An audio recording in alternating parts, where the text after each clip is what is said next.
Okay guys, so we're doing our ends real quick, and Scott was working on one end while I was down here, and he said, hey, I've got a piece it's kind of bowed where the drywall is, and it's a little bit closer on one end and not as close on the other end.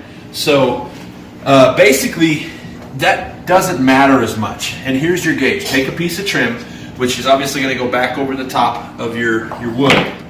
And if you can put it on there and you can't see the joint, then you have plenty of wiggle room there. So most baseboard like this is like 5/8 of an inch thick, maybe a 1/2 inch. You obviously don't want to like max that out, but it gives you some wiggle room so that you don't have to like force this down and catch the drywall every time, but it still leaves you nice tight joints. Now, you do have to keep in mind, like for example, against our brick fireplace here, that you're not going to get to put trim back there. So if you're really handsome and charismatic and good with a saw like Scott is, then you can just cut a nice tight joint here and no one will ever know.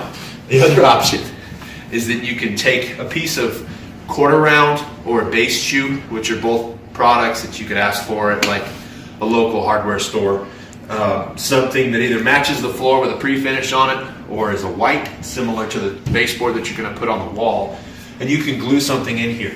Another solution is to take some blue painter's tape along your brick anywhere that you don't want to get a caulk, and take a good product that's got an appropriate color, something that perhaps matches the mortar in between your bricks or is consistent with the overall color of your flooring, and just caulking that joint to hide that little bit of a shadow. But again, if you're going to do that, you still need to have nice clean lines in between your rows so that you have one continuous line here. You don't want it to be really jagged. So you got to be really intentional about taking the time to make those cuts correctly.